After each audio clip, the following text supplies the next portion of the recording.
Welcome to target for IQ. अभी हमने एक वीडियो बनाई है नेट के थ्रू, ठीक है। पहले उसका सिलेबस हमने बताया है। अब हम उस सिलेबस के अकॉर्डिंग हम पहले संविधान को करते हैं। संविधान का जो सिलेबस है उसमें फर्स्ट टॉपिक है प्रेम्बल, उद्देशिका। यहाँ से बहुत सारे क्वेश्चन बनते हैं। आप अगर प्रीवियस पेपर को देखेंगे तो यहाँ से आपको काफ़ी सारे क्वेश्चन देखने को मिलेंगे। चलो आज हम इसको समझने का प्रयास करते हैं। उद्देशिका, उद्देशिका क्या है कि अगर हम कोई भी एक्ट पढ़ते हैं उस एक्ट के पहले हमको उद्देशिका पढ़नी होती है। कोई भी एक्ट हो, सीपीसी हो, आईपीसी हो, एविडेंस एक्ट हो, उसमें हम उद्देशिका पढ़ते हैं और उसमें क्वेश्चन भी आता है कि बताइए भारतीय साक्ष्य अधिनियम का उद्देश्य क्या है। तो उद्देश्य का पता कहाँ से चलता है? उद्देशिका से। ऐसे ही हमारे संविधान में उद्देशिका दी गई है, जिसको कहा जाता है कि ये संविधान का सार है। सार से मतलब कि अगर कोई असंदिग्धता, अस्पष्टता होती है तो वो प्रेम्बल के थ्रू देखी जाती है और उसमें वो सब लक्ष्य सिद्धांत दिए गए हैं जो हमारे संविधान में समाहित हैं। चलो देखते हैं। पहली बात आती है कि जो उद्देशिका है, क्योंकि हमारी जब संविधान सभा ने संविधान बनाया है तो विश्व के लगभग सभी संविधानों का अध्ययन करने के बाद उनमें से जो जो अच्छी चीज़ें जो अपने देश के लिए उनको अच्छी लगी उसको ग्रहण कर लिया। तो ऐसी जो उद्देशिका है वो कौन से देश के संविधान से प्रेरित है? ऑस्ट्रेलिया। पहला क्वेश्चन तो आपका यही बनता है कि ये कौन से संविधान से प्रेरित है? ऑस्ट्रेलिया के संविधान से प्रेरित है। ठीक, इतनी बात हो गई। अब इसमें आती है, इसको हम क्या करते हैं, इसको हम पार्ट में डिवाइड करते हैं समझने के पर्पस से। तो उद्देशिका को हम 4 भागों में बांट लेते हैं। पहला है संविधान के स्रोत। संविधान के स्रोत, स्रोत मतलब सोर्स ऑफ कॉन्स्टिट्यूशन। उसके बाद आता है स्वरूप। किसका स्वरूप? स्वरूप आता है स्टेट का। नेचर ऑफ नेशन भी बोल सकते हैं। तो का स्वरूप आ गया। उसके बाद है उद्देश्य, कि जो इसमें शब्द का प्रयोग किया गया है किस उद्देश्य के लिए किया गया है। उसके बाद है अधिनियम की जो दिनांक है उसको हमें पता चलता है, ठीक, कि हमारा जो संविधान है ये कब अधिनियमित हुआ, कब लागू हुआ। अब देखते हैं संविधान का स्रोत। स्रोत क्या है? भारत के लोग। अब बात आती है इसको समझने की। तो हमारा जो संविधान है किसने बनाया? संविधान सभा ने बनाया। और वो संविधान सभा कहाँ से चुने गए थे? जनता के द्वारा चुने गए थे।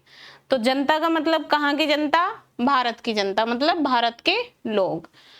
इसमें यह है कि अंगीकृत, अधिनियमित, आत्मर्पित। तो अधिनियमित किया संविधान को, अंगीकृत किया किन्होंने? भारत के लोगों ने। और आत्मर्पित किया, अपने लिए किया, मतलब खुद के लिए बनाया। तो ये जो बात है, स्रोत है, ये हम भारत के लोगों का मतलब है। इतनी बात आ गई सभी को समझ में? आगे है स्वरूप। स्वरूप में हम देखते हैं संपूर्ण प्रभुत्व संपन्न। संपूर्ण प्रभुत्व संपन्न हमारा कैसे स्टेट होना चाहिए? संपूर्ण प्रभुत्व संपन्न। और समाजवादी, समाजवादी। उसके बाद पंथ निरपेक्ष, पंथ निरपेक्ष। इन शब्दों को हम समझेंगे भी। उसके बाद लोकतंत्रात्मक,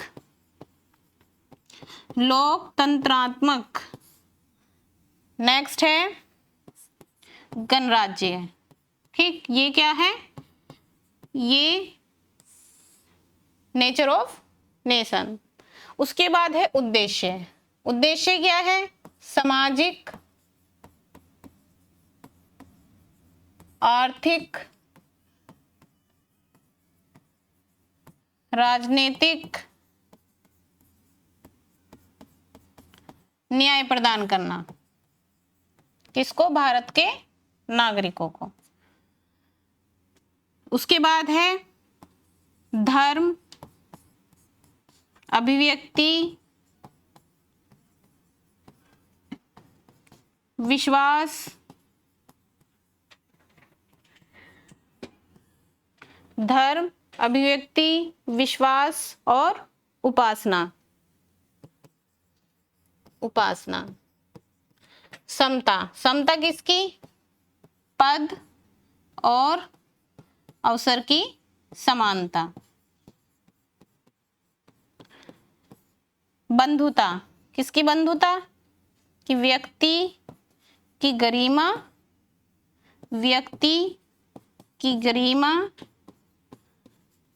राष्ट्र की एकता एवं अखंडता को बनाए रखना।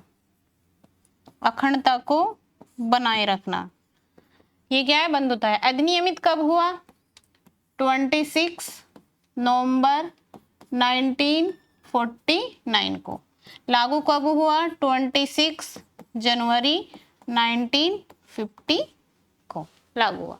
इतनी बात आ गई समझ में?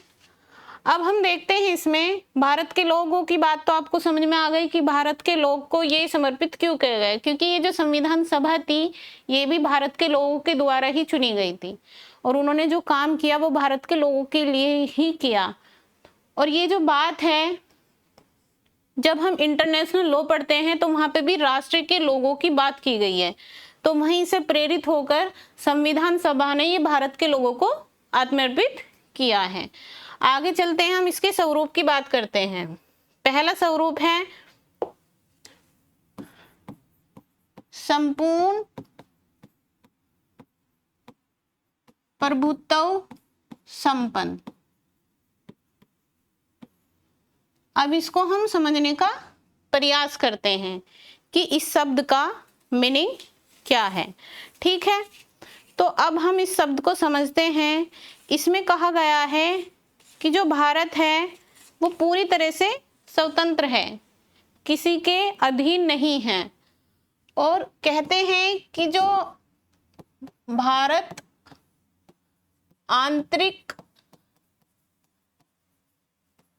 आंतरिक रूप से क्या है? सर्वोच्च है।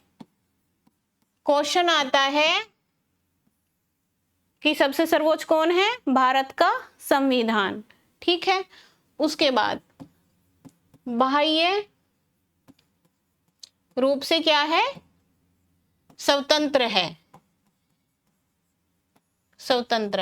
कैसे स्वतंत्र है?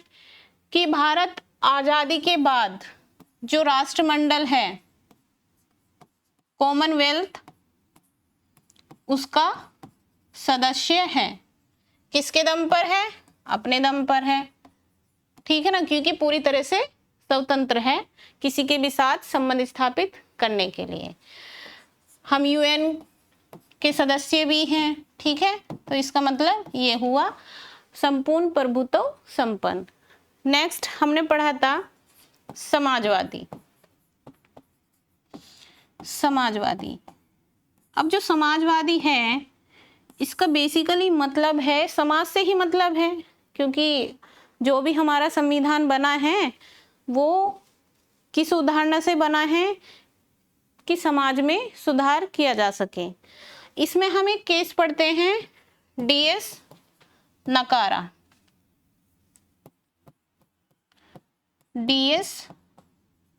नकारा versus union of India 1983 supreme court. इसमें कहा गया है कि समाजवादी का जो मेन उद्देश्य है जो मेन स्वरूप है वो है कि जो कमजोर वर्ग है, कमजोर वर्ग को उच्च स्तर तक लाना, उच्च स्तर तक लाना। ठीक, इसमें यही बात रखनी है याद। और ये जो केस है, कभी कभी केस पूछ लिया जाता है नेट के एग्जाम में। नेक्स्ट है, फिर क्या था, पंथ निरपेक्ष। एक चीज और, जो ये समाजवादी शब्द है, कि जब प्रेम्बल बनी थी उस टाइम पे ये नहीं था, लेकिन इसमें अमेंडमेंट हुआ 42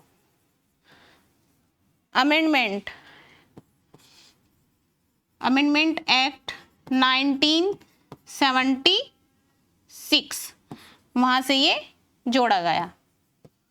उससे पहले ये शब्द प्रेम्बल में नहीं था। नेक्स्ट है पंथ निरपेक्ष। पंथ निरपेक्ष, पंथ निरपेक्ष को भी 42 अमेंडमेंट एक्ट 1976 जोड़ा गया। ठीक, अब इसका हम मीनिंग समझते हैं कि बेसिकली पंथ निरपेक्ष का मीनिंग क्या है। इसमें कहा गया है कि राज्य का अपना कोई विशेष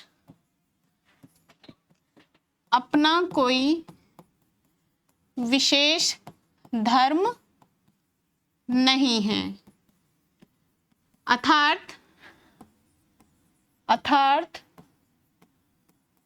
सभी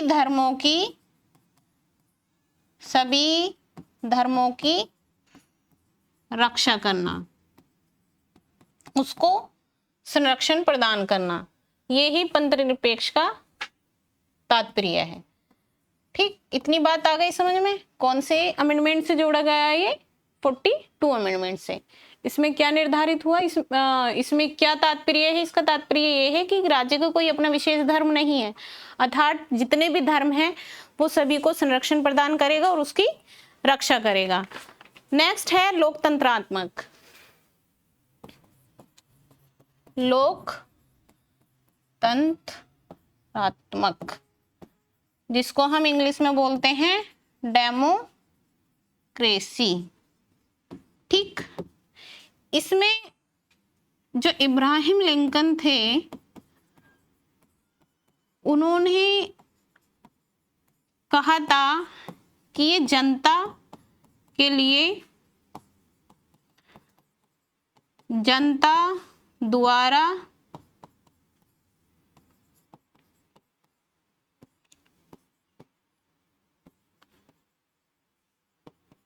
जनता के लिए, जनता द्वारा और जनता का शासन है। ठीक है ना, क्यों हमारे देश में जो सबसे पावरफुल है वो किसको माना जाता है? जनता को माना जाता है। ठीक बात, बस हमें यही याद रखनी है। और दो प्रकार की प्रणाली होती हैं, एक होती है प्रत्यक्ष, एक होती है अप्रत्यक्ष। अप्रत्यक्ष और प्रत्यक्ष। तो भारत में कैसी प्रणाली है? अप्रत्यक्ष। ठीक, नेक्स्ट है लोकतंत्रात्मक हो गया, उसके बाद है गणराज्य।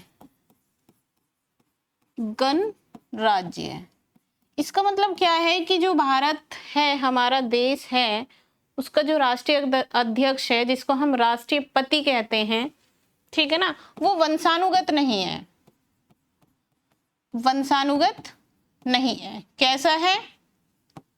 निर्वाचित है। किसके द्वारा निर्वाचित है? जनता द्वारा निर्वाचित है, निर्वाचित है जनता द्वारा। ठीक, इसलिए हमारा जो राष्ट्र है वो गणराज्य है। उसके बाद जो राष्ट्रपति का कार्यकाल है वो 5 वर्ष के लिए होता है। कहीं दोबारा भी बन सकते हैं, बढ़ाया भी जा सकता है कुछ परिस्थितियों में। ये बात होगी, ये चीजें हमने समझ ली। अब आते हैं न्याय पे। तो न्याय कितने प्रकार का हुआ था? 3 प्रकार का। सामाजिक,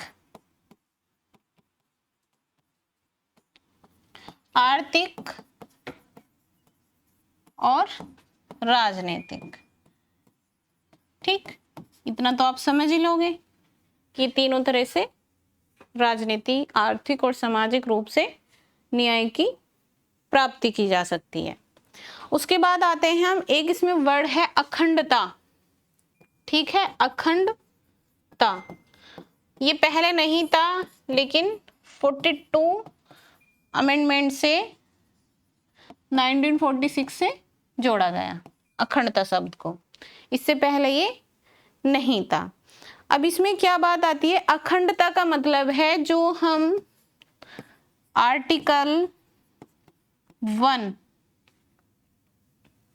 किस में पढ़ते हैं, हम आर्टिकल 1 में पढ़ते हैं। क्या पढ़ते हैं कि भारत राज्यों का एक संघ है। क्या है, भारत राज्यों का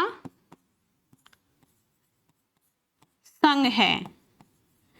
संघ का मतलब जुड़ा हुआ है, बहुत सारे राज्य हैं, उन राज्यों से मिलकर भारत का निर्माण हुआ। ठीक है, और एक चीज और कि कोई भी व्यक्ति जो है इससे बाहर नहीं जा सकता है। अब हम पढ़ते हैं कि जो आर्टिकल 19 है उसमें हमें स्वतंत्रता दे रखी है, लेकिन उसमें रेस्ट्रिक्शन भी लगाए गए हैं। तो इस शब्द के आधार पर निर्बंधित भी किया जा सकता है। ठीक, अगर कोई अखंडता का उल्लंघन करता है तो उस पर ये निर्बंधन लगा दिया जाएगा। इतनी बात आ गई समझ में। यहाँ से क्वेश्चन बनते हैं। अब हमने प्रेम्बल का ओवरव्यू ले लिया, इनमें जो शब्द हैं उनका अर्थ समझ लिया।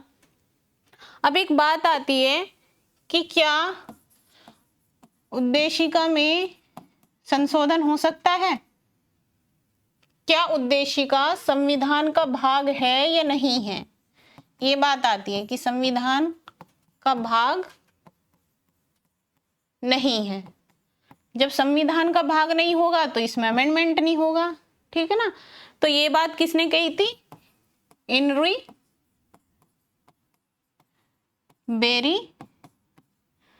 बेरुवरी ने ये बात कही थी। हेनरी बेरुवरी 1960 में इसने कहा था कि जो प्रेम्बल है वो संविधान का पार्ट नहीं है, और जब वो संविधान का पार्ट नहीं होगी तो हम इसमें अमेंडमेंट भी नहीं कर सकते। लेकिन 42 अमेंडमेंट इसमें हुआ और 3 वर्ड जोड़े गए जो हमने अभी देखे, समाजवादी, पंथ निरपेक्ष और अखंडता। अब इसको ओवर रूल्ड किया किस केस में, केशवनंदा भारती वर्सेस केरल राज्य 1973। इसमें कहा कि जो प्रेम्बल है वो भाग है किसका, संविधान का, और जब संविधान का भाग है तो इसमें अमेंडमेंट भी हो सकता है। अमेंडमेंट कौन करता है, पार्लियामेंट करेगी।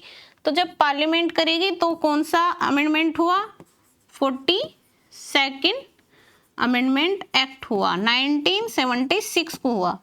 अब इसमें बस एक चीज निर्धारित की गई कि जो संसद है वो अमेंड तो कर सकती है,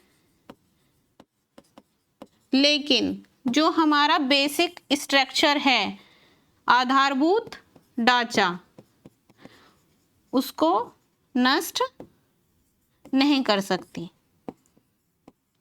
इसकी जो पार्लियामेंट की शक्ति है अमेंड करने की, उसकी शक्ति को सीमित कर दिया, नष्ट नहीं कर सकती है। ठीक, अब कुछ इसमें से पूछ लिया जाता है कि कुछ मतलब जैसे सुब्बाराव हैं, सुब्बाराव ने कहा है कि जो उद्देशिका है उसको संविधान की आत्मा माना है।